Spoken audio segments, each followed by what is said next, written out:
Welcome everyone to Wednesday Night at the Lab. I'm Tom Zenon. I work at the UW-Madison Biotechnology Center. I also work for the Division of Extension Wisconsin 4-H. And on behalf of those folks and our other co-organizers, PBS Wisconsin, the Wisconsin Alumni Association, and the UW-Madison Science Alliance, thanks again for coming to Wednesday Night at the Lab. We do this every Wednesday night, 50 times a year. Tonight, it's my pleasure to introduce to you Taylor Seal. She's with the UW-Madison Division of Extension and works at the Dane County office in the Community Youth Development Program. She was born in Seattle, Washington, and went to St. Joseph's High School in Ogden, Utah. Then she went to Aquinas College in Grand Rapids, Michigan, to study both theater and business. She studied arts and public health at the University of Florida and recently finished her Master's of Public Health here at UW-Madison. Tonight, she's going to speak with us about positive youth development at the intersection of arts and public health. Would you please join me in welcoming Taylor Seal to Wednesday Night at the Lab? Thank you so much, Tom, for that introduction. Before I begin, I just want to give a special thank you to PBS Wisconsin and Wednesday Night at the Lab for this opportunity. I also would like to thank the community partners that I worked with for this project, including UW-Madison School of Medicine and Public Health, UW-Madison Center for the Humanities, and the Center for Arts and Medicine at the University of Florida. I also would like to thank the Madison Youth Arts Center, Odyssey Project Junior, Goodman Community Center, Warner Park Community Center, Lucier Community Center, and Briar Patch Youth Services.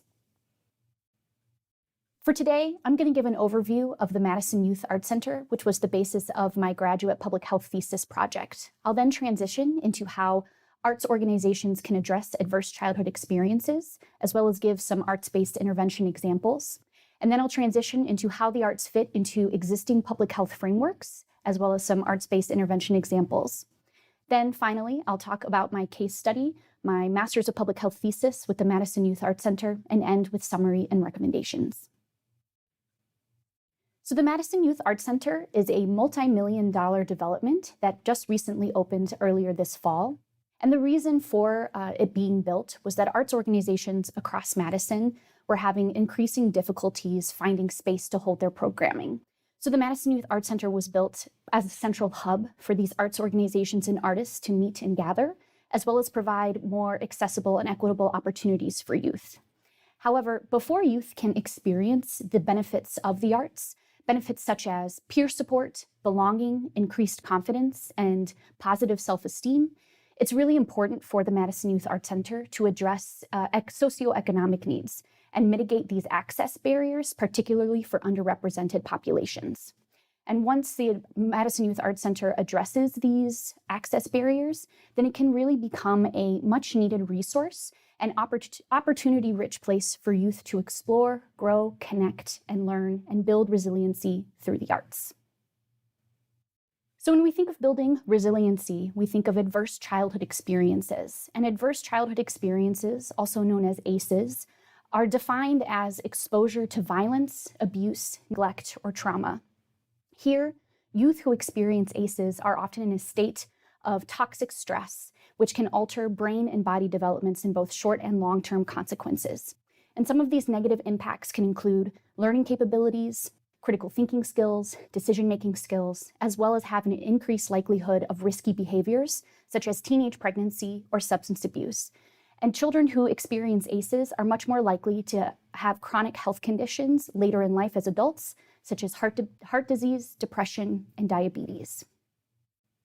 The American Academy of Pediatrics defines resiliency as a person's capacity to rise above difficult circumstances, ability to recover from setbacks. For ACEs, to mitigate these health consequences, it's important for someone to build resiliency. However, when we think of building resiliency, we often think of this as an individual personality trait. And unfortunately, this puts unjust blame on individuals who fail to struggle or overcome adversity. And resiliency can be built through shaping external factors like in resources, environments, and communities. And because of the varying levels of exposure of ACEs, which can vary from living in poverty, moving frequently, experiencing food insecurity, witnessing or experiencing violence, there really is a need for a multi-layered comprehensive approach. In fact, the CDC calls upon other sectors to coordinate prevention strategies on a population level. And really, interventions and strategies that have an emphasis on early childhood education, social emotional learning, and skills connecting children to their communities are really important. So resiliency can be built through problem-solving skills, critical thinking skills, positive relationships with peers, self-expression, increased confidence, and trusting relationships with adults. The arts are a unique environment that can address all of these factors, and engaging in the arts can build problem-solving and critical thinking skills and form community connections. And from these skills, that can lead to better academic performance, preparation for employment, reduction of violence, and reduction of substance abuse. Here, the arts are resilient environments for improving youth health for social and societal outcomes. So an example of such is an organization called Urban Improv. Urban Improv uses theater as a resiliency tool for self-expression skills, peer support. And they use improv in that students can act out scenarios that students face on a daily basis, such as violence, anger, and family issues. And using improv, they then freeze the scene and then can try different approaches as to how to resolve the solution or how to resolve the problem.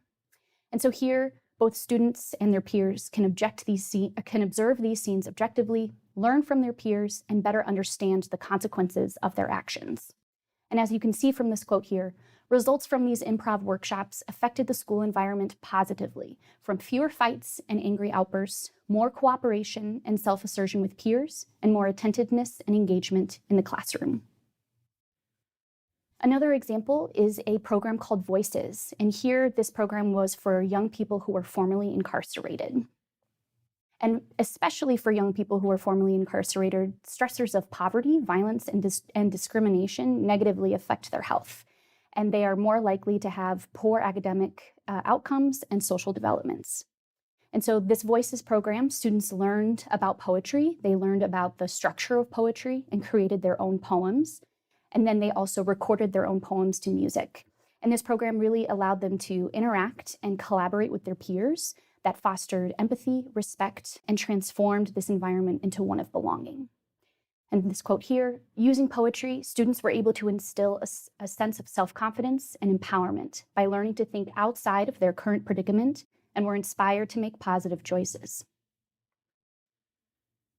Another example is the Artists Collective. And this is an inner city community center. And this was a safe space for youth to engage with their peers and also reduce exposure to the violence and substance abuse that were in their communities.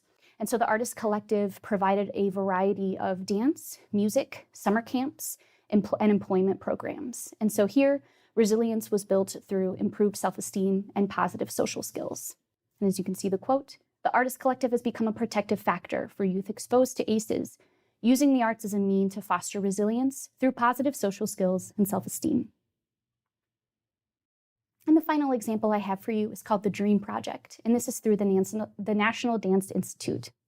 And here this program was an inclusive dance program for youth with disabilities, ranging from youth who were deaf, blind, or intellectual and had physical disabilities, to perform alongside their neurotypical peers. And so this project, they worked together for bringing the unique skills that each individual brought to the table and really collaborated together for unique dance numbers. And in this particular environment, it maximized teamwork, creativity, empathy, and community building.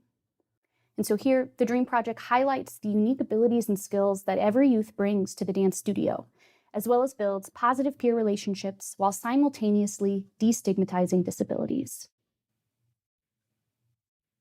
So again, when we want to shift from building resilience from an individual trait, we want to shift to how can we shape environments to foster and build resilience. And this is a call to other sectors, to other organizations, to other fields to create a network of support for youth health and well-being. And so now, how does this fit into public health frameworks? In particular, how can arts organizations fit into these public health frameworks? This is a framework that I like to reference called the fifth wave of public health. Currently, we are in the fourth wave of public health, and this diagram really shows the evolution of public health improvements from structural to biomedical, clinical, and to social. And the social wave really addresses the social determinants of health, things like how our education, our income, and access and quality of healthcare affect our well-being and health.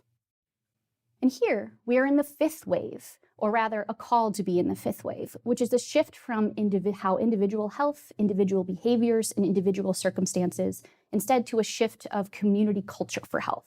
There's really a need for integrated health initiatives that connect through all sectors to improve health on a community level. And here, the arts can come to the forefront of public health innovation and to really understand their value and role in a healthy society, which includes things like placemaking, community building, and resiliency. Another framework that I like to reference is the County Health Rankings Model, which was created by the University of Wisconsin's Population Health Institute. And here, this diagram shows the many different factors that affect our health, ranging from our education, our access to care, our social influences, our built environments, and how our health behaviors contribute to our overall health outcomes. And here I want to highlight that 40% of our health factors that affect our health outcomes come from social and economic factors. So in particular, we really want to be thinking about how spaces like the Madison Youth Arts Center and other arts organizations can support and improve the health of communities through things like education, employment, income, family and social support, and community safety. Another framework that I like to reference here is the social determinants of health. And this was adapted from the Bay Area Regional Health Inequities Initiative. So the social determinants of health are defined as the conditions where people are born, where they live, where they work and play that affect our health. And here, current public health practices is more downstream. And in order to have better health outcomes, we need to go upstream. And so how are things like social inequities and our institutional inequities contribute to our health? So again, thinking, how can the Madison Youth Arts Center, as well as other arts organizations, envision upstream practices for bettering community health? In this resilience framework, which is an integrative model of pathways towards healthy development, when we think about resilience again, we think about a person's capacity to rise above difficult circumstances and setbacks. And instead of an individual personality trait, we instead want to think about how we can build resilience through shaping resources, environments, and communities. And I really like this diagram because I think it shows the interconnectedness between environments that can mitigate risks and provide a protecting factor, as well as a promoting pathway towards positive, healthy development for youth. And so in particular, as part of the community domain, how can the Madison Youth Arts Center and arts organizations in general mitigate risk and elevate assets towards healthy youth development? So creative placemaking is when arts and culture are intentionally integrated into community planning and development. And an essential part of creative placemaking is human-centered design, where community members can provide locally informed insight, expertise, and lived experiences to shape their environment through the arts. But in particular, I'm advocating for youth-centered creative placemaking as a public health strategy.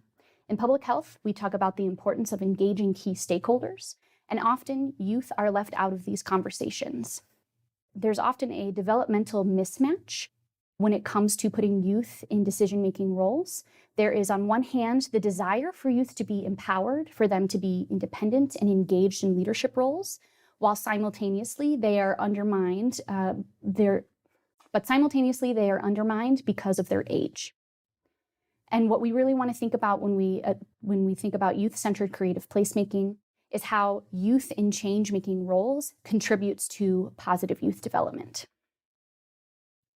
Youth are community experts, and to better shape and improve healthy environments for youth, it's really important for us to acknowledge that youth are experts and that they can shape, inform, and change the conditions in which they live, in which they work, in which they play. Utilizing youth in shared decision-making processes informs better policies and programs specifically intended for youth to benefit from. An example of such is ArtsCorps, and their mission is to really eliminate barriers to accessing arts education. so that all people can creatively lead the transformation of their schools, of their neighborhoods, and of their communities. And through ArtsCore, there's youth-centered leadership opportunities to shape their school and community initiatives through the arts. So this quote here, arts programming focuses on fostering creative and critical thinking skills, a sense of belonging, connection, and mindsets for greater learning and for positive youth outcomes through a racial and social justice lens. Another example is an organization called Reframe Youth Arts Center. And here, this Arts Center is focused on youth-centered frameworks, in particular, youth-run programming. And Reframe really centers youth as knowledge producers, which really shifts the culture and builds relationship with their community using the arts or igniting social and political change through the arts. So the quote here, through arts and culture, health and wellness, mobilization and activism, and enterprise and education efforts, Reframe serves as youth arts and liberation center where youth can explore their powers, rights, and identities. Another organization I would like to highlight is the RISE Center. And this center specifically gives youth tools and resources to address things like their emotional, mental, physical, and political issues that affect youth health and well-being. And programs at the RISE Center focus on education and justice, community health, youth organizing, and arts and culture. Programming at RISE is anchored in the belief that young people have the lived knowledge and experience to identify, prioritize, and direct the activities and services necessary to thrive. Another example is the InterCity Arts program, and this program acts as a bridge between the art studio and the classroom. And by giving youth high-quality arts access, they actually have seen positive outcomes such as improved self-efficacy, improved academics, and improved communication skills. The foundation of InterCity Arts is the belief that the arts and creative learning are essential in the development of young people, and that the arts can improve both individual and societal health. Which brings me to the Madison Youth Arts Center. Through the UW-Madison School of Medicine and Public Health, Master of Public Health students are required to work with a community organization for their thesis project. So I worked with the Madison Youth Arts Center, and again, this was a multi-million-dollar development. It has 65,000 square feet, 15 studios, a 300-seat theater, visual art gallery spaces, shared office spaces for anchor partners, community spaces on each floor, and is really focused more on the performative arts such as music, dance, and theater. And the space opened earlier this fall. When I became a part of the Madison Youth Arts Center to do my project, they were wrapping up adult focus groups that was held with an outside consulting company. And these were held in the months of September to December of 2019. And they were held with community leaders here in Madison, primarily leaders who served youth, ranging from principals of schools to human service organizations to leaders in community centers. And these were the questions that they were asked in kind of a general open format. What excites you about the Madison Youth Arts Center? How can diverse community members take advantage of the space? What other resources would you like to see available in this space? What other community arts groups would you like to see partner with the center? What arts-related activities would you like to see represented at the Arts Center? Do you participate in arts programming? Do you participate in any barriers to accessing the Arts Center? And how do you see yourself or youth you know engaging with the Arts Center? So the first part of my project with the Madison Youth Arts Center was doing a qualitative analysis of these focus groups, going through all of the transcripts to then highlight 3 major themes and priorities for the Madison Youth Arts Center leadership. And the 3 major themes and priorities were a diverse board and staff, a welcoming atmosphere, and youth and parent engagement. When it came to a welcoming atmosphere, there was really an emphasis on feeling respected, valued, welcomed, included, represented, celebrated, and supported from all backgrounds. In particular, highlighted by Lighthouse Christian School, it's really important for the Madison Youth Arts Center to be able to handle kids with trauma. Kids are dealing with deportation, poverty, homelessness, physical, mental, and emotional abuse, and other trauma. Someone needs to be able to deal with the students at their point of need and then teach them about the arts. Be able to be more patient and loving to all kids. Some kids may need more focus on loving and gaining trust. The second priority was creating a diverse staff and board for the Madison Youth Arts Center, and really an emphasis on hiring diverse, culturally competent staff that can interact with a variety of cultural, ethnic, socioeconomic, educational, and societal backgrounds. And this quote here from the Progress Center for Black Women: people managing the day-to-day outreach also need to reflect the community, and there needs to be staff or volunteers who do outreach to underserved communities.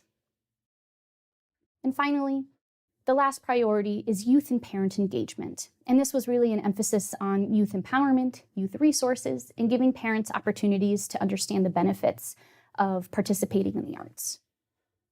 And this quote here from the Mung Institute: have quality programming and having kids at the center of the work and at the heart of the people who work at the Madison Youth Arts Center. So from this qualitative analysis, I shaped my project for the Madison Youth Arts Center leadership. And in particular, I wanted to focus on these two priorities: a welcoming atmosphere and youth and parent engagement. So before youth can experience the benefits of engaging in the arts, first, access barriers need to be addressed. Access barriers such as food security, income, safety, and transportation. And then with youth and parent engagement, I really wanted to incorporate youth voice, which can foster belonging. So the center and kind of foundation of this project was identifying youth as key stakeholders.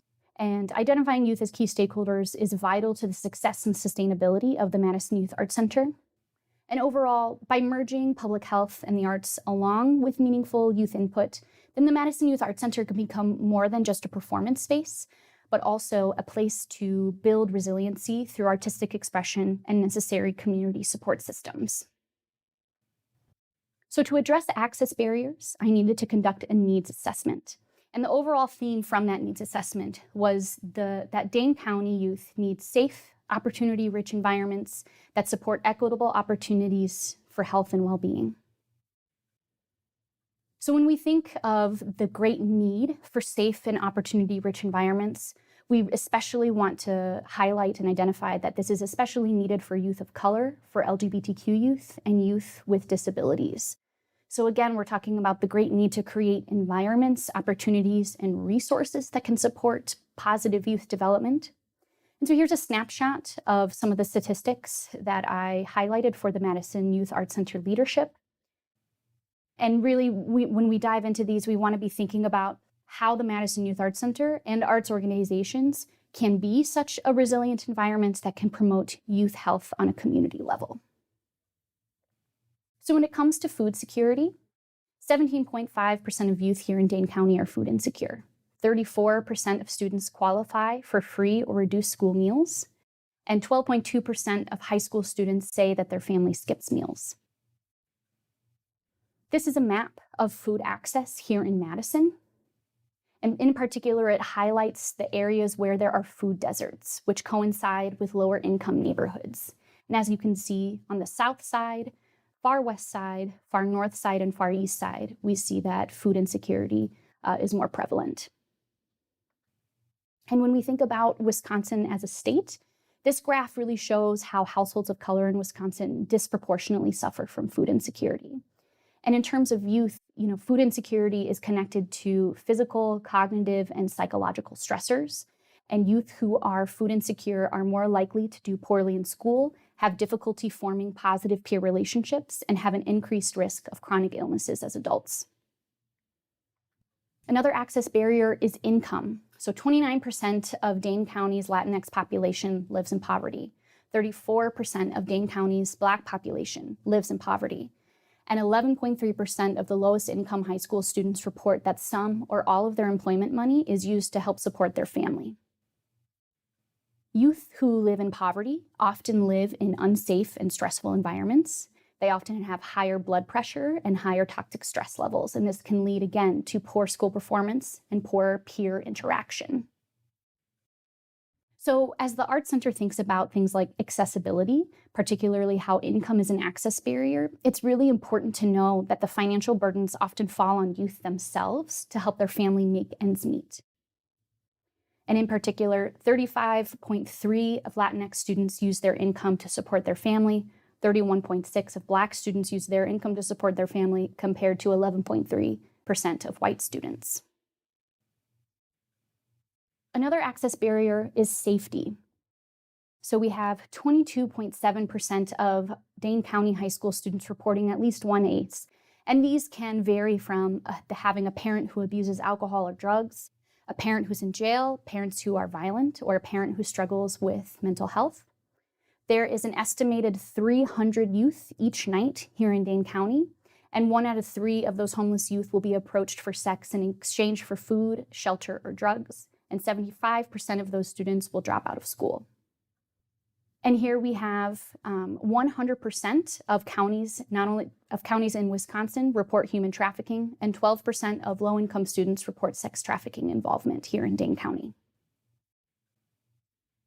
On the same lines of safety, we also want to address mental safety. So here, 62.6% of high school students in Dane County report feeling depressed, but not receiving mental health services, as well as 69.3% of high school students report feeling anxious, but are also not receiving mental health services. Youth struggling with mental health continues to increase, in particular, LGBTQ students, students of color, students from low-income households, and students with disabilities suffer disproportionately from poor mental health compared to their peers. And in particular, when we break down mental health rates by income, we can see how this affects primarily low-income students, as well as overall see the increasing rate of suicide ideation across all students. And finally, the last access barrier that I wanted to address is transportation. So Black Metro users have 3 times higher transfer rates compared to white Metro users. $28 is the cost of a 31-day low-income bus pass.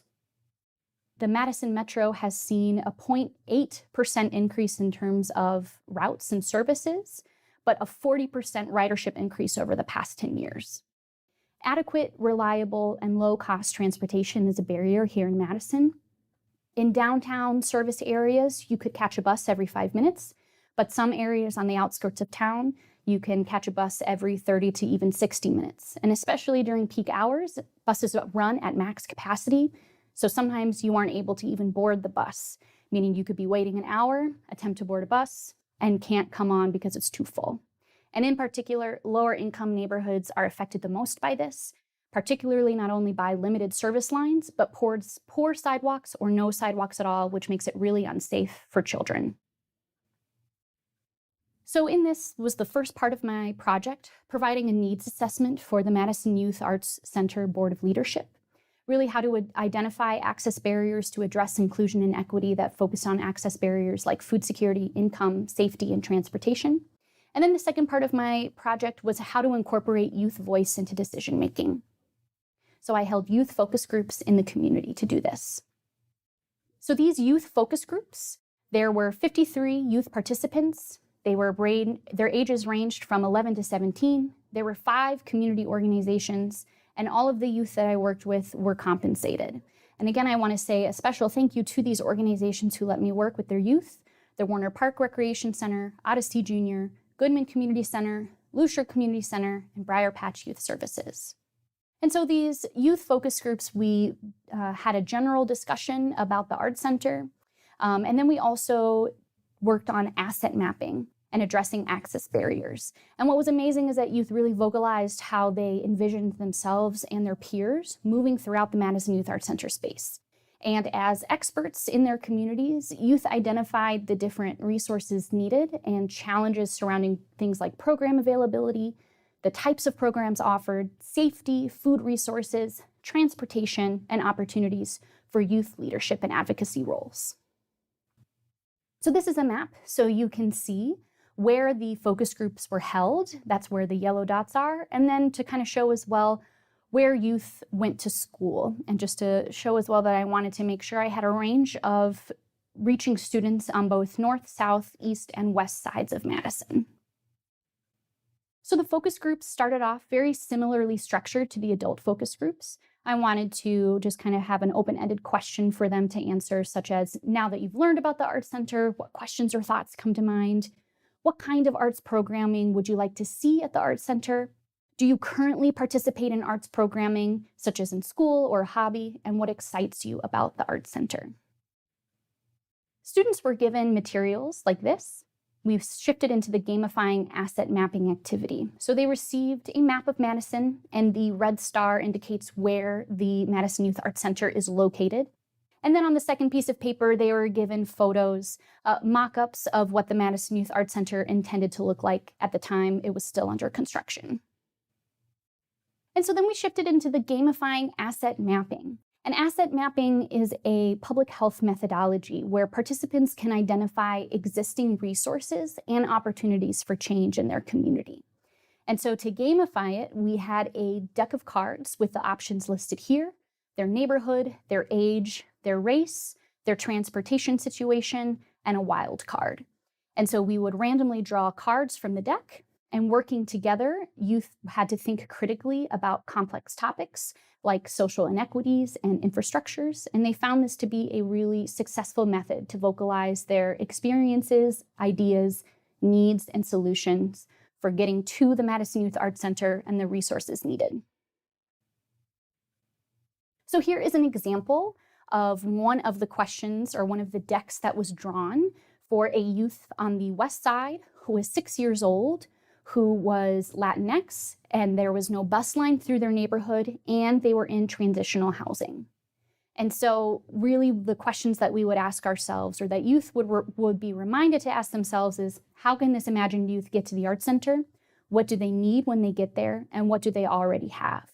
And so youth would work together to troubleshoot this specific scenario. And they could imagine themselves, a peer, a sibling, a neighbor, or an imagined youth. And so youth had many ideas about how they would get this youth to the Arts Center. And first, they built upon existing resources like family and friends in a carpool situation. They expressed how people would want Metro bus passes available at the Arts Center. They also expressed how, since this youth didn't have a bus line through their neighborhood, that the Madison Youth Arts Center should invest in their own fleet of buses and vans. We even had a student who said that youth should design the buses and vans and be able to paint or design some kind of cutout for that, because they said it would be fun for youth to be able to do that, but also it was an important marketing strategy. As the bus goes through neighborhoods, people will want to know where that bus is going and go there too. They also said that it would be really important to use neighborhood centers, schools, and community centers as established and trusted pickup and drop-off points for families. And once this youth got to the Arts Center, youth stressed the importance of having a check-in area, particularly because this youth was 6 years old. They said that it would be really important to have a tour guide or someone who could then safely take that youth to the class or workshop that they were signed up for. They also said that because this youth was in transitional housing, they likely had an unstable housing environment, so perhaps food and snacks would be important for this youth to have access to. And youth had many different definitions for transitional housing. And again, this was not prompted by me. This was them discussing as a group and figuring out solutions together as a group. One youth described that transitional housing means living with mom on the weekdays and living with dad on the weekends. One student described transitional housing as couch surfing with friends because your home environment isn't safe. And another student described transitional housing as being in foster care.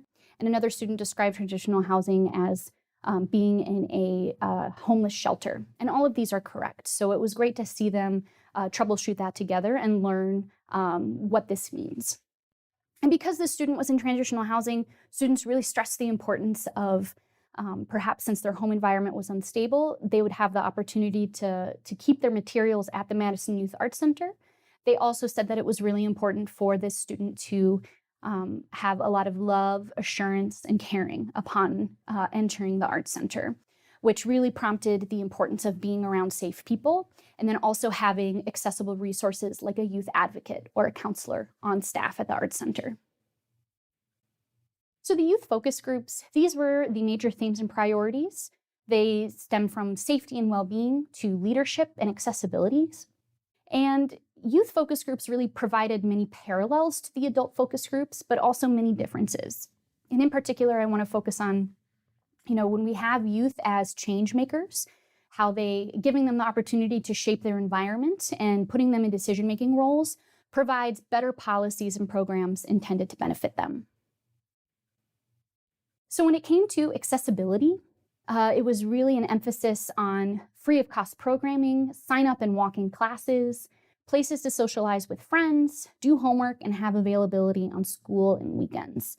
And when it came to imagining what the arts are, they envisioned programs beyond the performative arts. They wanted a recording studio, they wanted a culinary arts program, they wanted a library where they could not only do homework, but perhaps could learn how to do architecture or digital design.